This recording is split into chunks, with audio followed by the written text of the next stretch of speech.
You're live. Good morning, everyone. This is a joint meeting of Academic and Student Affairs and the HR and Admin Committees for the Board of Regents. This is the meeting to fulfill the board requirement that we review the sexual misconduct report. I'm going to call the meeting to order at 9:01 and ask that Pam take the roll call, please.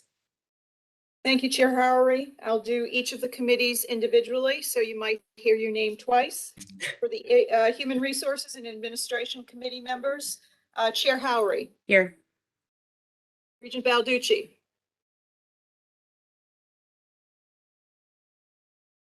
Here. I see you. Regent Jimenez. Here. Regent Wright. Here. Regent Ryan is due to join us shortly. Absence is noted for now. And for the Academic and Student Affairs Committee, Chair Harris. Here. Regent Budd. Absence is noted. Regent Howery. Here. Regent Porth. Here. And Professor Sanker. Here. Thank you. You have a quorum for both committees. Great, thank you very much. So the presentation this morning is going to be led by Angelo, who's going to go over the report from the last year. Go ahead, Angelo. All right. Good morning, everyone. Thank you for having us today. Let me share my screen.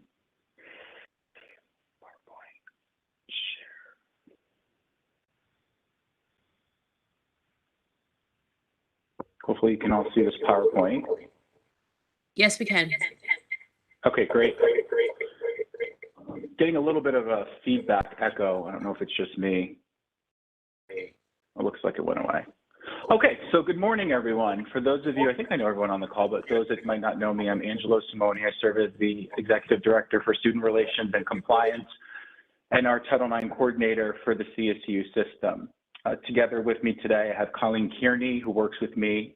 She is the Project Director for our CSU SAFE grant, and she's here to talk about training initiatives and the different ways that we engage our students and employees on these important topics and matters to make sure that they're aware of what the reporting requirements are and the resources that are available to students and employees on our campuses and in the local community. I did share this PowerPoint with Pam. Some of the numbers might be a little small, so we will make sure that you get a copy of it, but we wanted to make sure we included those graphs in this document. That'll be part of the record.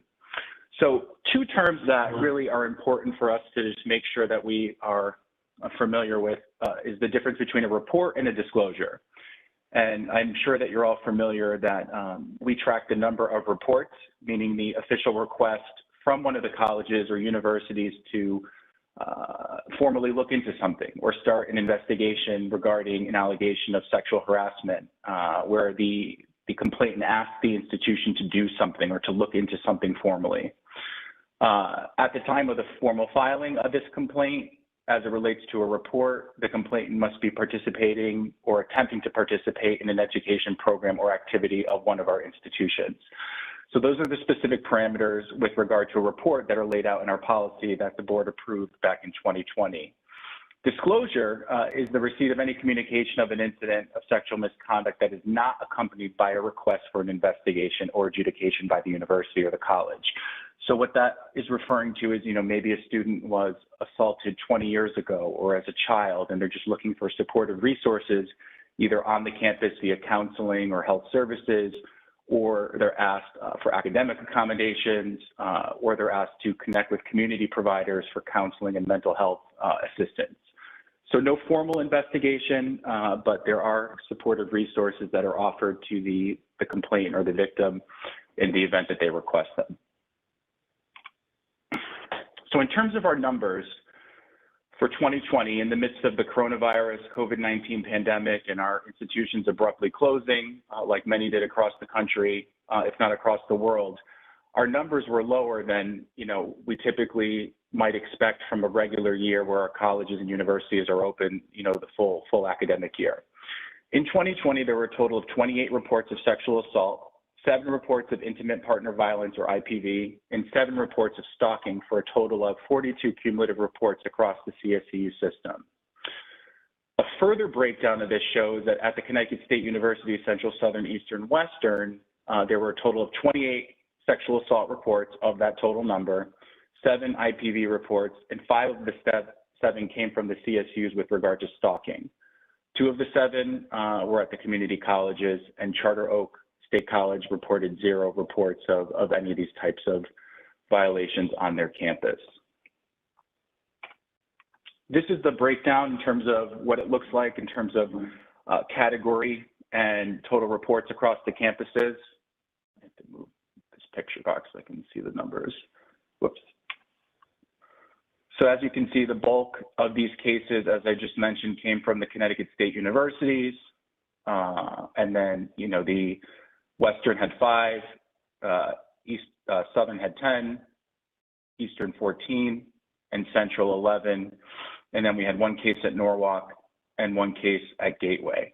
And these are the different breakdowns that we have. So again, relatively smaller numbers in the midst of the universities and the colleges mostly being closed for on-ground activities and things of the like in the midst of 2020 and what was going on at that time. So employees,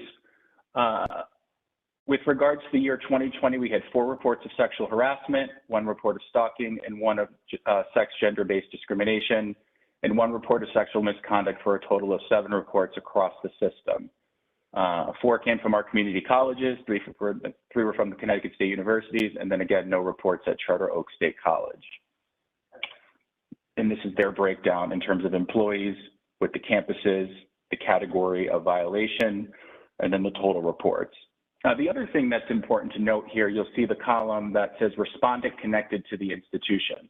This is important because there are instances where employees and or students file a complaint or you know, submit a disclosure with regard to misconduct, and the respondent might not be connected to one of our 17 institutions. Therefore, the response from the university or the college is either limited or not available based on that category of classification. So we do track to make sure that when we do accept disclosures and complaints, that we make sure that the respondent is connected to the institution so that we're able to take some kind of action if warranted against that individual. If not, then again, we're limited. As I mentioned, the reports are lower for 2020 than in previous years. You know, for 6 months, when you do the math, between March 2020 and end of August 2020, the campuses were mostly closed to on-ground classes, student events, and in-person activities. You know, we abruptly moved to a virtual format, which in and of itself posed challenges and you know, a learning curve. But the on-ground face-to-face interactions between employees and students and you know, other individuals on our campus was severely limited in that fashion. So we're attributing the lower numbers due to, you know, that reason. And we anticipate, you know, this upcoming year, this reporting year anyway, that our numbers will hopefully be low as they continue were for 2020, but we will see what happens in 2021. In 2020, we had 14 investigations of student reports. 8 of those cases, the student was found not responsible or there was no violation of university or college policy after a thorough investigation. In 3 of the cases, the student was found responsible and suspended from the institution. In 2 of the cases, the student was found responsible and given a probation or some kind of disciplinary warning on the record.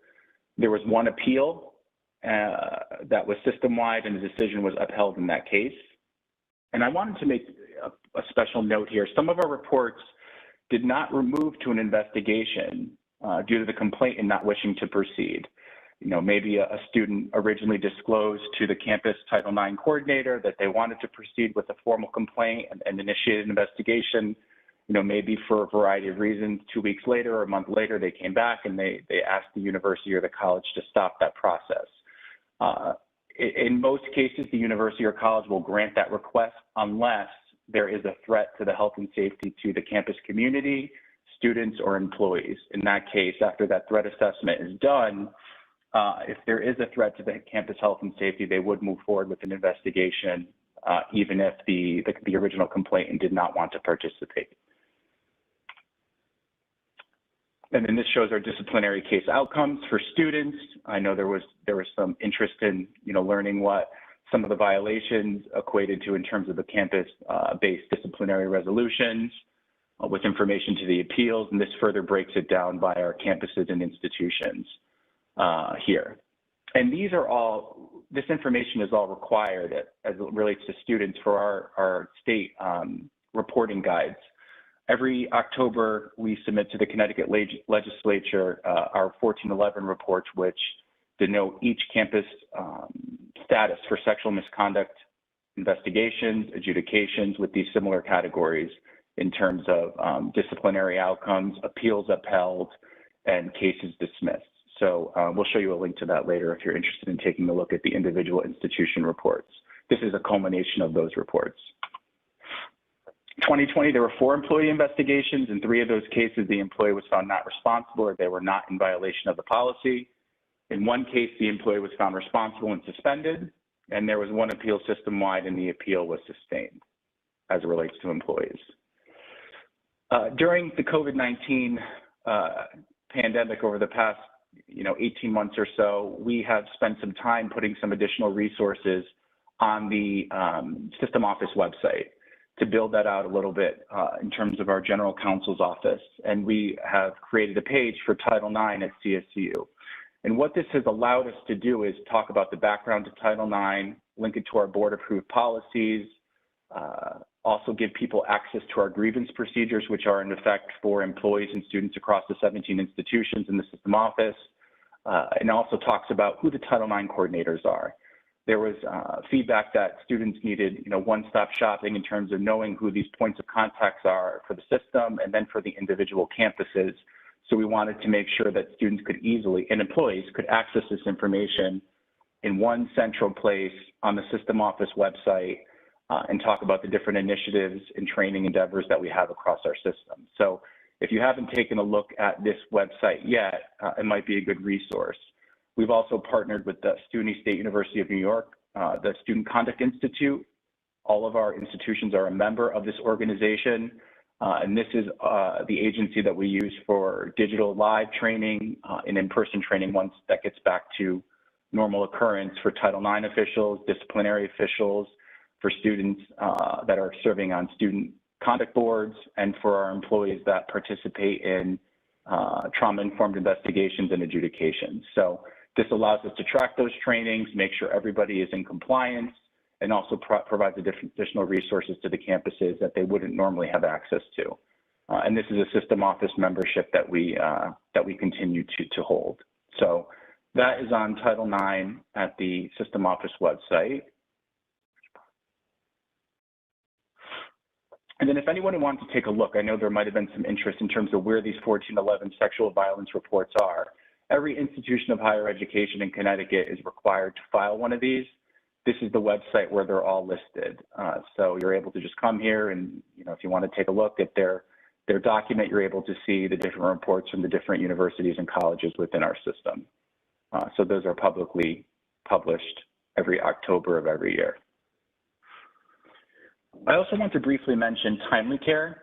We entered into an agreement with them for the 12 community colleges. As you know, that there are limited counseling services or long-term counseling services opportunities on our 12 community college campuses.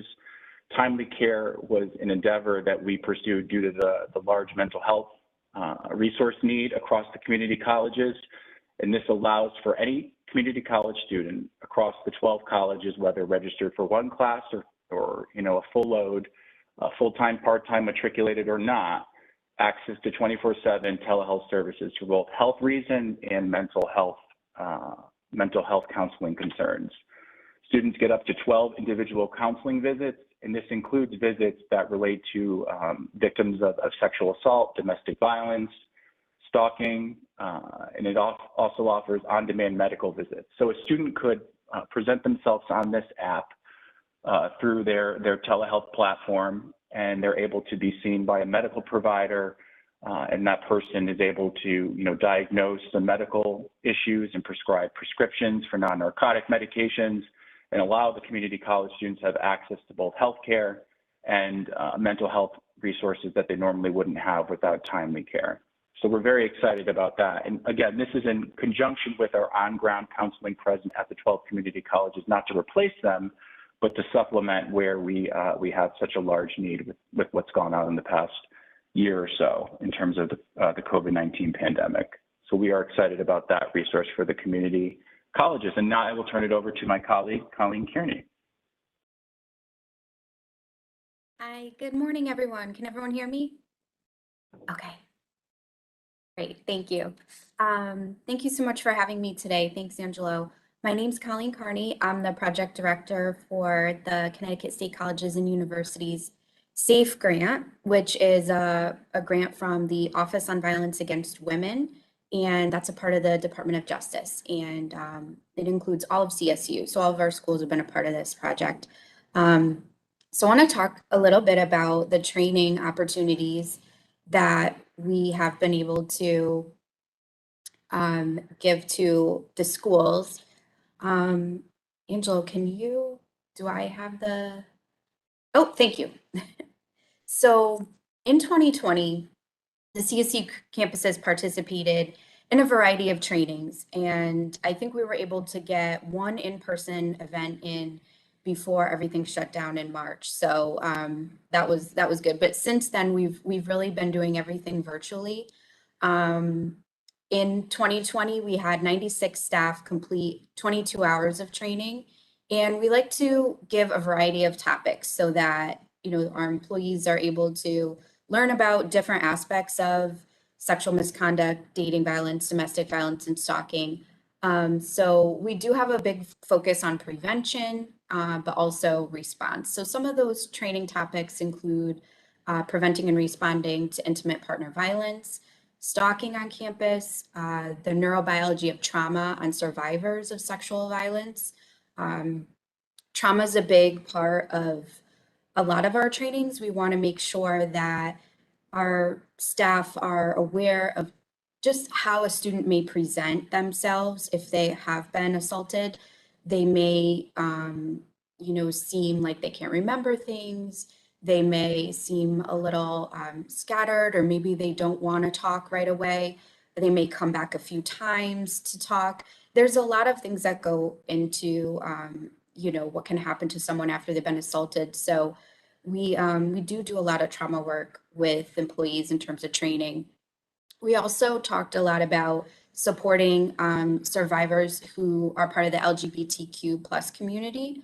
They have a very, they have their specific concerns and sort of why some of those students may not come forward. It's important to understand their dynamic and their, where they're coming from.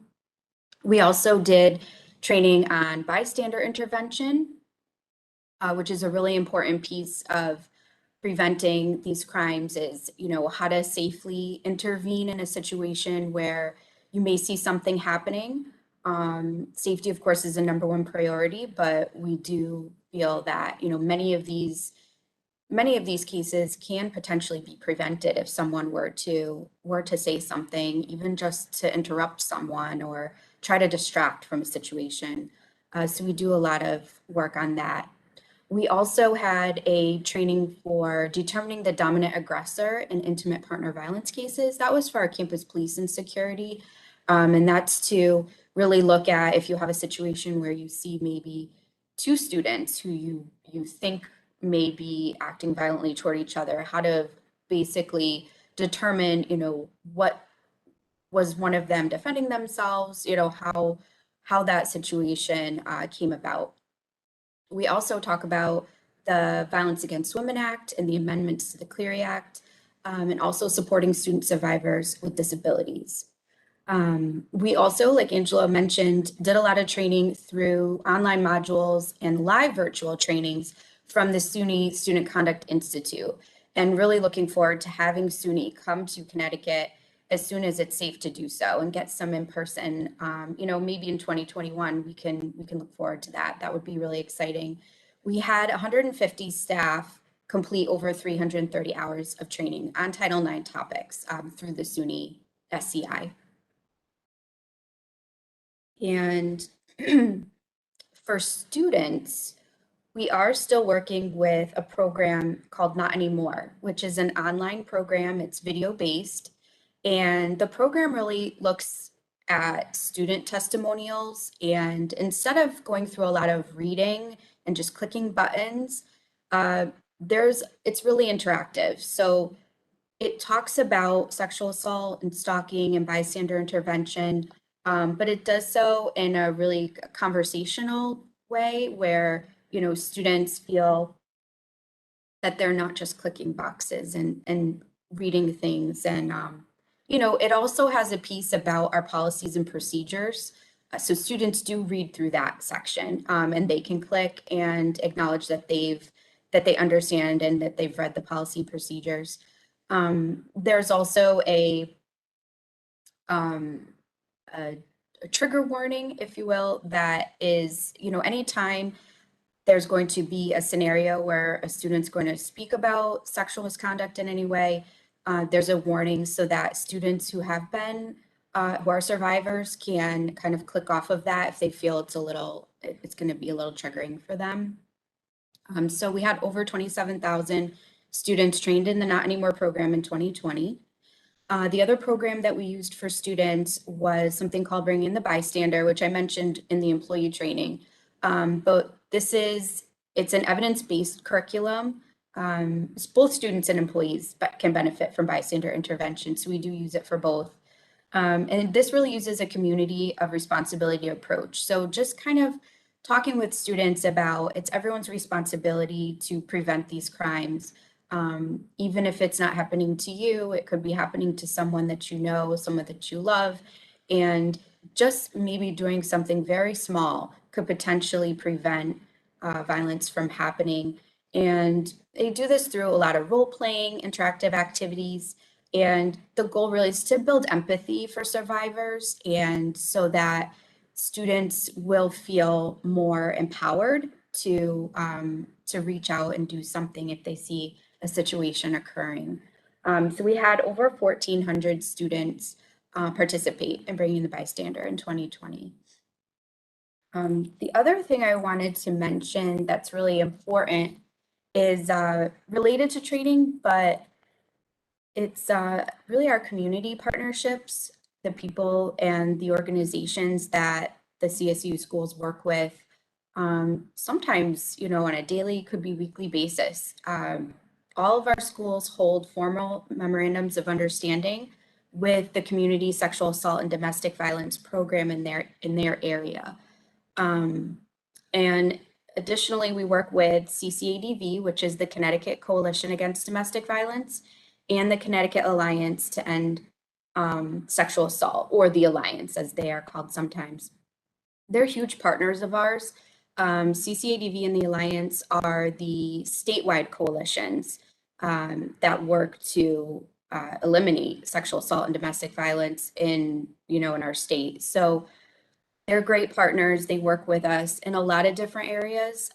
One is on training. They will assist us with providing training. They'll also give us guidance on what are the trends that are happening. What do we need to be focusing on with our training topics?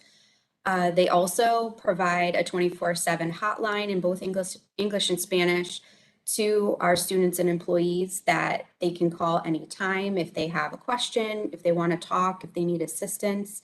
There's always someone there that will pick up the phone and will help them. They also provide us with free and confidential counseling and advocacy. Either they'll come to campus if that's what the student wants, or they can meet off campus, whatever that student feels comfortable with. They'll also provide assistance. Colleen, if I could just jump in for a sec. I just want to bring up a point before I forget.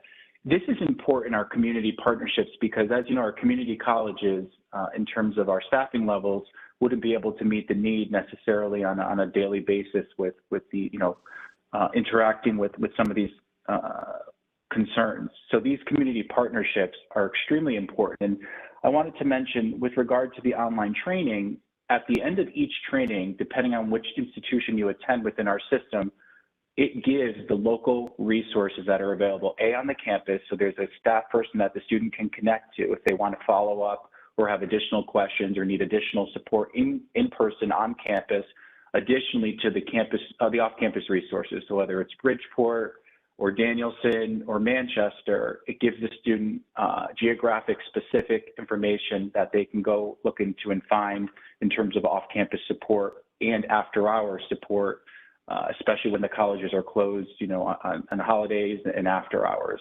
This kind of does the all-encompassing support that students need that aren't just necessarily between the 9 to 5 business day, which we're very happy about. Sorry, Colleen, go ahead. No, thank you. That's really important to mention. Yeah, and they will meet the student wherever they are, whether they want to meet on or off campus. They help the colleges and the universities with any programming that they want to have. So if they want to do a campaign to bring awareness to these topics, they have staff that will come and assist them with setting up displays, doing programming, anything like that. They also participate on the campus resource teams. So each campus has a team of individuals, a multidisciplinary team that meets to, you know, kind of review training, review what the school is doing in terms of prevention and, you know, things that are happening on campus. Are there certain trends that they're seeing? Are there certain things that students are coming forward with that needs to be addressed? So that's also a part of what the community partners do, is they attend those meetings with the campus, and they really create a strong relationship by getting to meet the staff and getting to know kind of just the challenges that they're facing.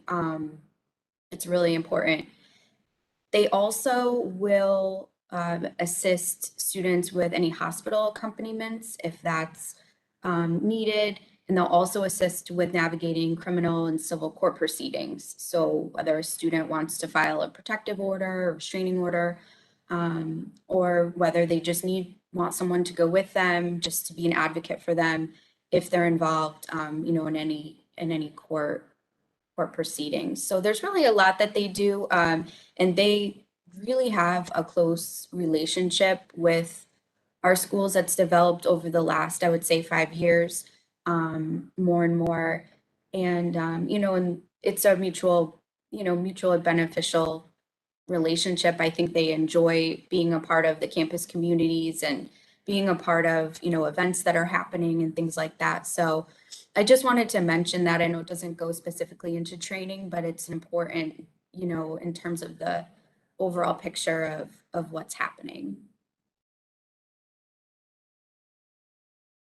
Thank you, Colleen. I think I have summary next, then we can take some questions.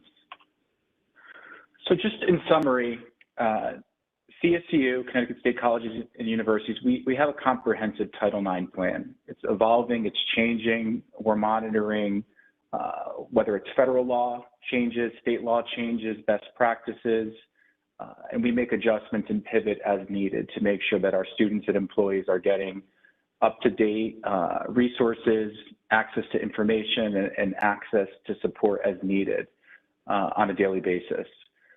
The virtual training, you know, people feel zoomed out in terms of these video trainings, so we are reincorporating the in-person training component, as Colleen has mentioned, as things start to open back up and we can increase headcount in our classrooms and training centers.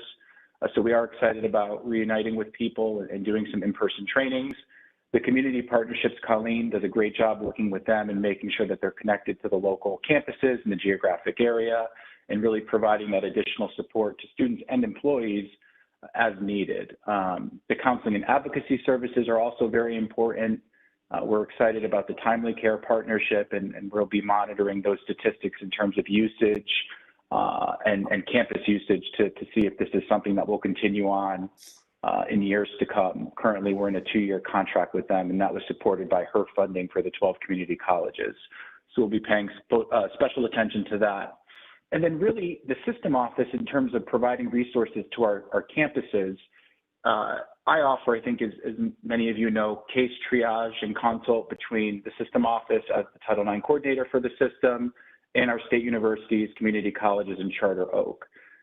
So there is a daily direct connection with these campuses to make sure that if there are issues on our campuses, especially as it relates to students, that we are making sure that we're giving them, access to the information, supportive resources, consulting where needed. Maybe it's a complicated case that has many different factors that we need to take into account. And we're also looking at, as we move towards the merger of Connecticut State and the community colleges, how we can leverage regional resources in a more effective way. And what I mean is the Capital East region, for example, they have 5 colleges in it, as you know.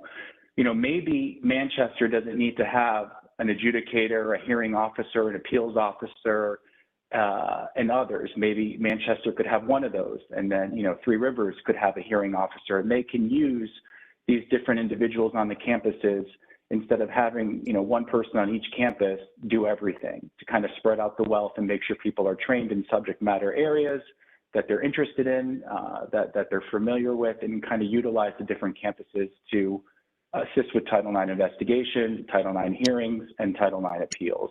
So that's something that's being looked at as we move closer to the merger and the consolidation. So with that, I will take any questions, or we will take any questions. Great. Thank you both, Colleen and Angelo. Just a couple questions to start off. Angelo, obviously 2020 was a very weird year. We abruptly had to go online with a lot of things that we have not had to do in the past. Did that lead to any different types of harassment or any different types of supports that we had to provide to people because we didn't have campuses for a while? Yeah, that's a great point. I mean, we were thrust into an online virtual environment, just like everyone else, very quickly, and some people had more training than others on how to utilize that. Clearly, I had an issue unmuting myself earlier today on this call, so even I still have issues with that. So at the beginning, I will say that we, in the classroom, for example, we didn't have if I'm in a Comm 100 class with 25 other students, and I have a professor teaching the class, there was no requirement that students turn their camera on. We actually didn't have a procedure to really speak to that. So that was something that was looked at early on during the pandemic in terms of, professors felt that students having their cameras on showed that they were engaged, showed that the right person was in the right class with the right name, and allowed for classroom cohesion. Some students felt that, because of their personal circumstances at home, whether where they were taking the class or maybe their background in terms of their physical space, they weren't comfortable doing that. So we did develop procedures for camera usage in classes across the community colleges and system, and allowed for a process for students to opt out for ADA and disability accommodations. I'm aware of a few cases, not as many as you might think with the amount of online virtual meetings and classes we had where someone's background, for example, had something inappropriate hanging, in the background, whether it's a flag or something that probably shouldn't be, seen in a classroom with 25 other students, or, a staff member, doing something inappropriate on camera. And all those issues were addressed via HR shared services or the student conduct system at the colleges or universities. But the number of that is not even a handful to my memory. And I haven't seen an increase in kind of cyberbullying or online stalking, even as we've kind of moved to this virtual environment and kind of are pivoting back to a more blended format for the spring with a stronger on-ground presence, but something that we're monitoring regularly. Great, thank you. And Colleen, the Not Anymore training program, is that open to all of our students or is that a subset of our students? That's for all of our students. So the incoming students or new receive it's about a 50-minute program that's very comprehensive. Returning students receive what we call a refresher, so that's about 20 minutes. And each year, the college or university will switch up what kind of refresher program that they're using. So For example, there's 3 right now. One is on bystander intervention. One is on clarifying consent. It's talking about consent and sexual assault. And the other is on rethinking relationships. So it focuses more on dating and domestic violence. So the thought is that every year a student would see a different training program. But again, even the refreshers will have our policies in there, and they will also have the local resources in there. It just won't be the larger 50-minute training, but it's open to all students, yes. Great. And are those required or are they optional? So we're required to provide the students with the training. And so we, send that out and encourage all the students to take it.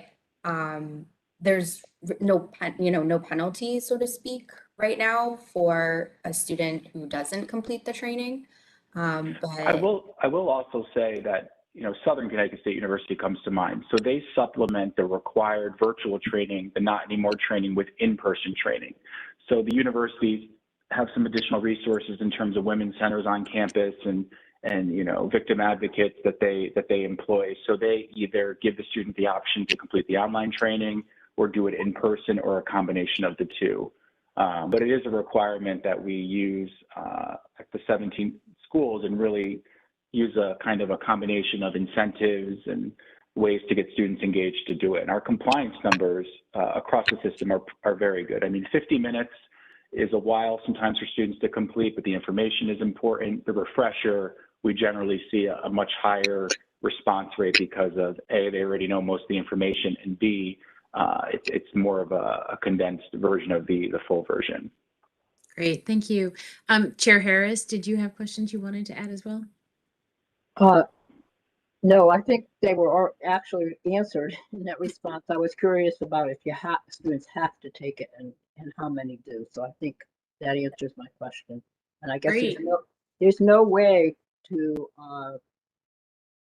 force students to do it. I mean, even orientation, that's the best place to do it for new students. But not everyone attends those as well, especially at the community colleges.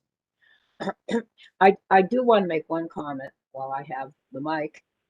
I see a vast difference in where we are today to where we were a few years ago when we first started to talk about this problem.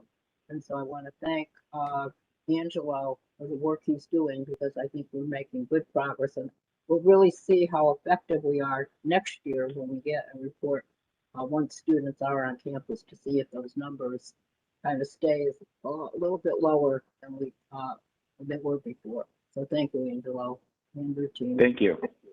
Great, thank you. Can I ask a question? Okay. Yeah, I agree. I want to echo what Merle said, but I have a question. I've always found in my sort of, when I've been responsible for this is kind of tough.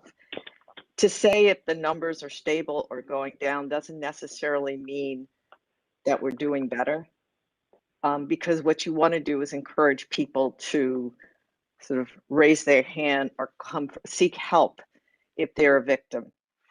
And so I guess this question is for Angelo and Colleen. How do you track that?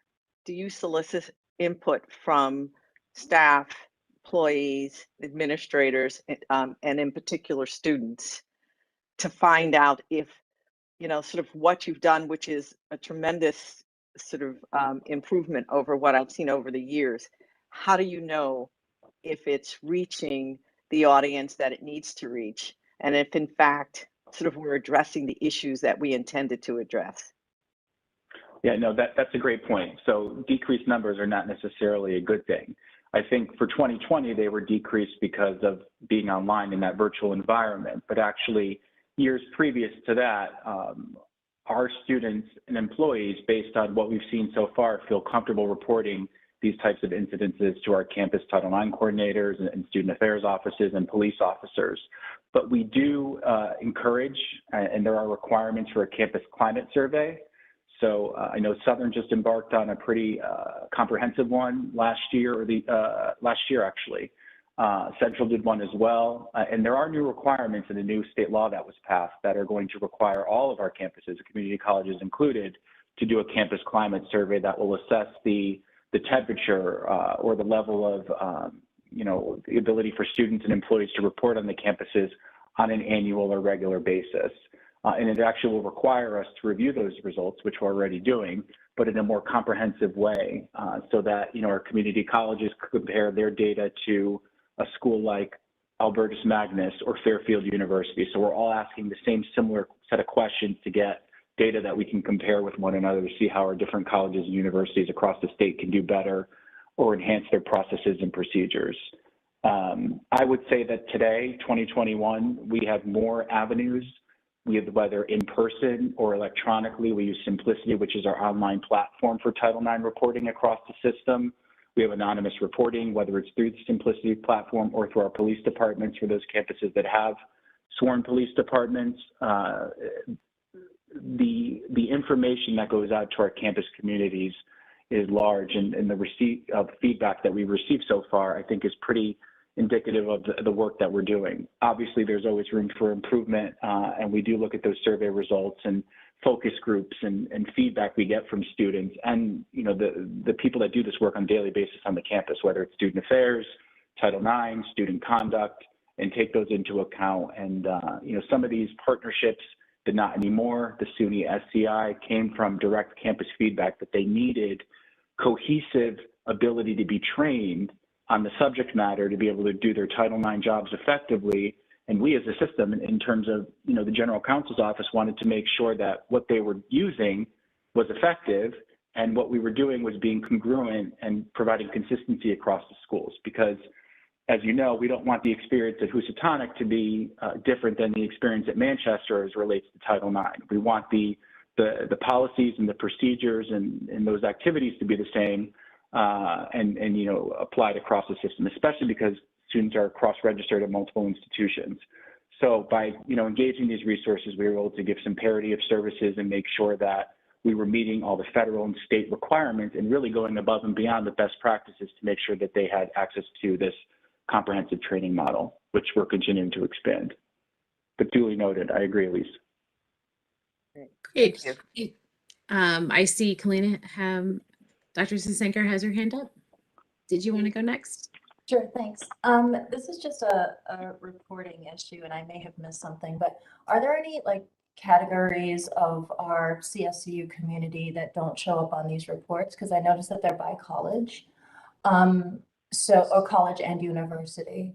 So does this cover like administrators or system office, or is this like a college and university specific report? This is for colleges and there was a echo, but this is for colleges and universities. That's what the state statute requires us to report on and to file those annual reports on. So this is a culmination of our campuses, the college and university reports. But it would include administrators and employees at the community colleges and state universities. I don't know if that answers your question. It does, and I'll follow up with you later. I'm just thinking in terms of how it will be going forward, given like reporting lines to shared services and so on, if things get tracked differently. Thanks. Sure, no, happy to have a conversation. Chair Harris? You're on mute. Mentioned the legislation and the campus surveys. Is there any need to have policy changes at the board level based on that legislation last year? At this point, no, there's not, but we are monitoring that on a regular basis. I think one of the great things, and you know, I'll credit Ernestine Weaver with this, is that we've moved to kind of bringing to the board's attention policy statements, which are general and broad and allow flexibility for the campuses to implement the board policy with campus-specific procedures that are reviewed by the system office before they're implemented. So it allows for the individual campus nuances to be taken into effect, whether geographical issues or staffing changes or different ways of doing business, which are still within the parameters of the policy, but it allows for us to pivot when needed and make changes as opposed to having to bring something to the board for consideration and go through that entire process to make changes to the policy. An example of that were the campus Title IX grievance procedures that we published last year. Those were procedures that were published and reviewed and revised based on some federal and state law changes that we needed to make sure we were responsive to. So we're able to update our procedures more regularly without having to come back to the board. But of course, if there were policy changes we needed to make, we would bring those back and make sure that they were done in a timely fashion. But at this point, I think we're okay at the moment. The other question I have, just from my own knowledge, you talked about the climate survey. Does that include more than Title IX? Or Yes, it will. It's going to be, it's comprehensive. So the questions are still being developed. So the way that it'll work, from what I understand, and actually Colleen Kearney was asked to serve on this panel for the state to help develop the questions that the colleges and universities in Connecticut will ask to ascertain the campus climate, to make sure that they're meaningful and we're able to react and respond to them and make changes.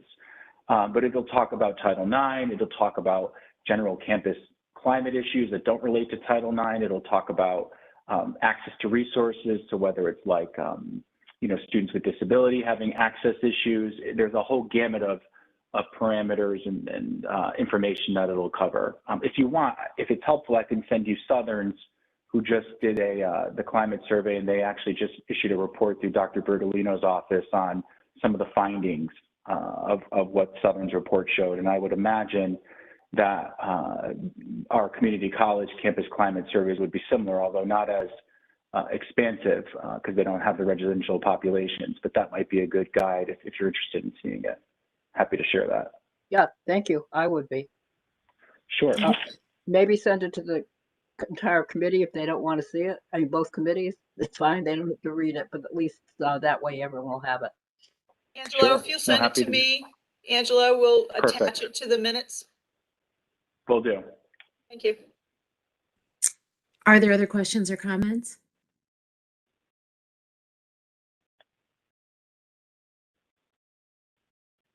Okay, I see none in the chat either, Holly, so. great. Thank you. Thank you again. Thank you so much for the reports. We look forward to seeing that follow-up information from Southern. And hearing no other questions or comments, I am looking for a motion to adjourn.